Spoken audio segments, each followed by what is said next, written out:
Janata Party, Manipur unit, and also the national unit welcome all of you on this auspicious day.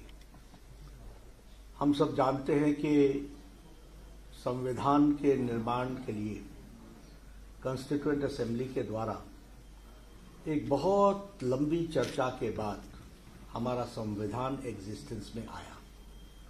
और हम सब लोग ये भी जानते हैं, आज हम लोग भारत रत्न डॉक्टर भीमराव अंबेडकर जी को याद भी करते हैं, स्मरण भी करते हैं।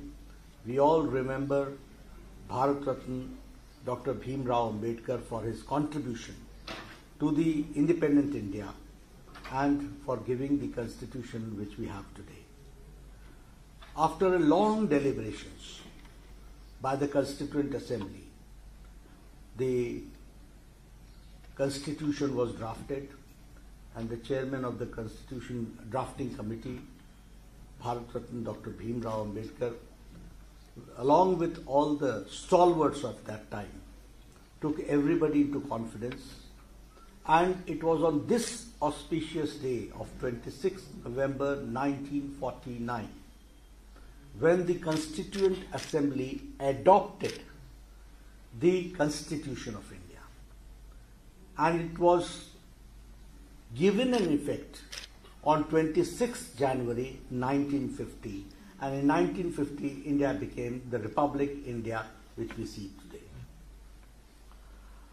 जब हम इस बात को कहते हैं कि आज के दिन संविधान को अडॉप्ट किया गया, संविधान समिति जो कॉन्स्टिट्यूएंट असेंबली थी उसने आज के दिन अपने इस कॉन्स्टिट्यूशन को अडॉप्ट किया, यानी जो ड्राफ्टेड कॉन्स्टिट्यूशन था उस पर सहमति व्यक्त करते हुए उस पर मोहर लगाई थी।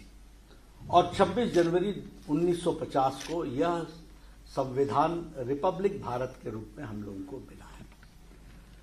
यह संविधान की अपनी विशेषता है, लेकिन उससे पहले मैं आज ये कहूंगा कि देखिए, लंबे अरसे के बाद हमारा संविधान बन गया, लेकिन संविधान के दृष्टि से संविधान दिवस मनाने की प्रक्रिया भारत के यशस्वी प्रधानमंत्री श्री नरेंद्र मोदी जी ने 2015 में, it was in 2015, and it was in 2014 when he took the reins and had become the Prime Minister of the country, and he became the Pradhan Sevak of this country. It was in 2015 that he declared that 26th November will be observed as the Constitution Day, संविधान दिवस, और आज हम वो संविधान दिवस मना रहे हैं। आज हम लोग डॉक्टर भीमराव अंबेडकर जी को याद करते हैं, उस समय के कॉन्स्टिट्यूएंट असेंबली के सभी महान विभूतियों को याद करते हैं। The contribution of doctor Rajendra Prasad also can not be forgotten, the contribution of Sardar Patel can also not be forgotten, and all these stalwarts had a very intense deliberations for a long time, and then this constitution came into existence. बाबा साहब भीमराव अम्बेडकर जी ने एक समता मूलक देश, and he emphasized on equality. He emphasized that we should have a nation, a state, where there is given an equal opportunity to everybody.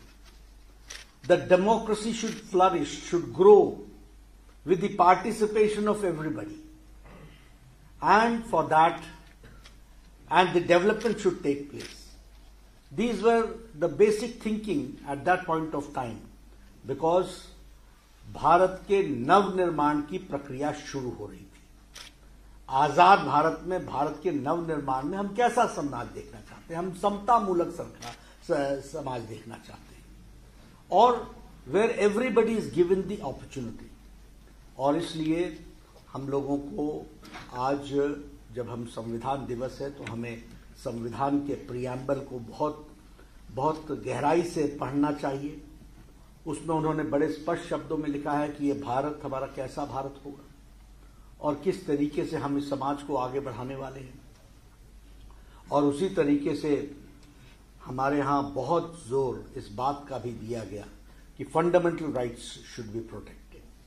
और fundamental rights पर बहुत गहराई से चिंतन करते हुए, and we can see that because of the fundamental rights, governments may come, governments may go, लेकिन हमारा fundamental right and democracy should flourish, and that power we have got from the constitution of India, which was enunciated and drafted by Bharat Ratna Dr. Bhimrao Ambedkar.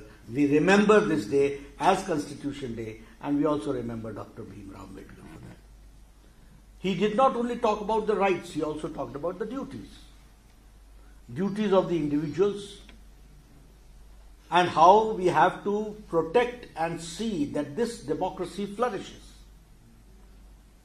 और इसलिए उन्होंने duties पर भी बहुत जोर दिया, और इसके साथ साथ directive principles of state policy, जो हमारे डायरेक्टिव प्रिंसिपल्स होंगे, जो हमारा उद्देश्य सरकार का होगा कि वो किस ओर बढ़ेगा, इसका भी उन्होंने एनंसिएट किया.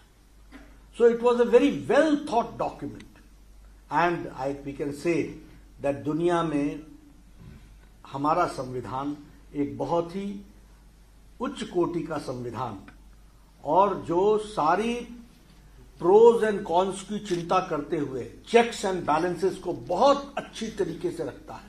और इसीलिए आप देखेंगे कि हमारी प्रजातंत्र हमेशा बढ़ती ही चली गई है, पनपते हुए आगे बढ़ती चली गई है, और एक वटवृक्ष की तरह ये प्रजातंत्र में सबको बढ़ने का, सबको उसका अधिकार मिलता है.